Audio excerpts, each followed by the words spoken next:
I walked up to the feeders earlier today and I found all sorts of activity, and I figured it was a great opportunity to make a small sketch page to add to my nature journal.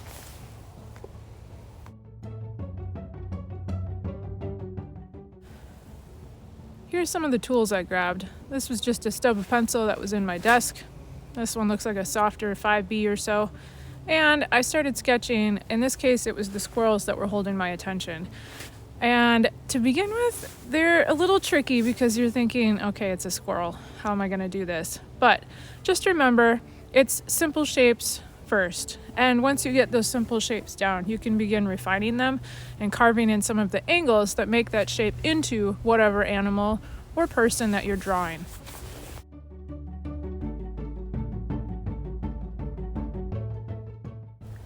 I also like working in soft pencil because it doesn't scratch the watercolor paper, and once I get my lines in place and I'm happy with them, I can come back in and erase them with the kneaded eraser as long as I've kept those lines pretty light.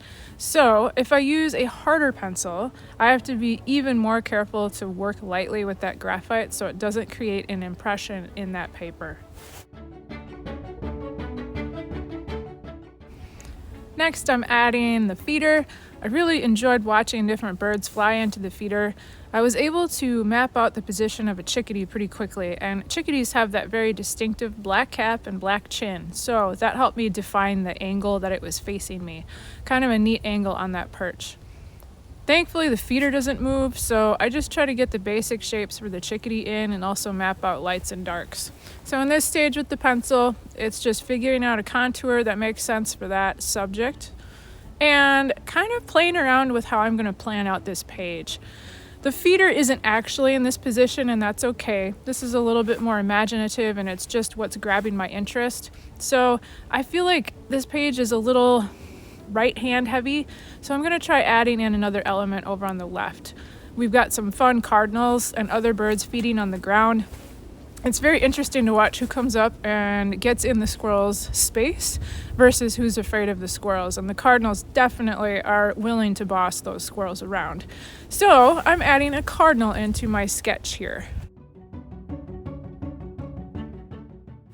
Next, I'm going to start adding ink. I have just a plain old ballpoint that was in my desk drawer, and I grabbed a Sharpie, which I have mixed feelings about. One thing is they're waterproof, which is helpful. Once you go over it with watercolor, you don't have to worry about it bleeding. But even the fine tip Sharpies, I have some issues with them bleeding into the watercolor paper, even without any water involved. So I'm going to test drive it and see what I think. But I'm going over my pencil lines with the ballpoint pen, and then I come back in with a kneaded eraser to lift out the pencil lines. It just gives the drawing a little bit cleaner look. Sometimes I do this, sometimes I don't. Sometimes I'll sketch directly in ballpoint and just go for it with that. Next is adding color. So I showed my brush that I'm using. It's a Pentel Aquash brush, basically a water brush. And I have a set of watercolors that I've squeezed into a little travel palette. And I'm just getting some mixes ready to go and adding a little bit of color. It's fun to watch a drawing, either pencil or ink, come to life with color. It doesn't take much to really add a lot of liveliness to a drawing. Some of these are tough to see where I'm adding color on the squirrel because the wet of the paper is very shiny right now, but as that dries, it'll be easier to see. And I'm just going for local color. I want to get down that kind of orange base for the cardinal. I'll come back over it with some red. I'm going to get some of the darks in. I'm mapping in some of the browns and golds that I see in the fur for the squirrels, and also some of the shadows in the snow, because snow is white, but there's so much color in the shadow shapes and those blues and grays that show up on a sunny day. So I want to map that in as well.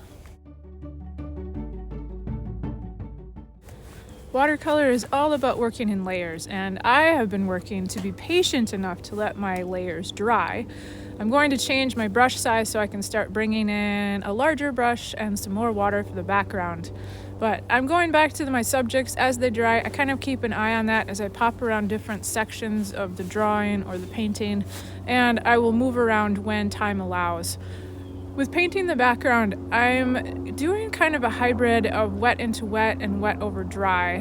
So I've wet the paper in some places, and I just want to make sure that I can keep the edges of those colors pretty soft. If they're soft, they're going to recede and push into the background. If I have too many hard edges, they're going to compete with the squirrel and the birds for my subject up at the front. So as I map these in, I do that while the paper is still slightly wet so it can feather or bleed into that water. And watercolor is pretty fun. Even if that edge becomes too hard, you can always come back with a little bit of water and your brush and just soften it after the fact. I am pushing around different sections here and adding some darks or more intense colors to this just to make sure I've got enough contrast. Watercolor dries lighter, so often I find I have to go over my darks a couple of times just to make sure they're intense enough. Same thing with the Cardinal. I added another layer of red over that orange base coat of paint. And at this point, I'm just kind of popping around and deciding how I'm feeling about this painting as a whole. I'm test driving that Sharpie to outline the squirrels, and I found I didn't love it. I felt like I really appreciated the ballpoint. It was delicate enough. It didn't compete too much with the watercolor, and I felt the Sharpie was a little bit heavy for this drawing, so I might just keep that in mind during my next sketching session to leave that behind, or maybe use it for a painting that's a bit more bold. This one's fairly soft with all the snow shadows, the soft background, and the birds and feathers and fur. My last little additions here for the drawing are adding some ink back over the squirrels just to emphasize the texture of that fur. It's very fluffy. They're all puffed out against the cold while they're eating.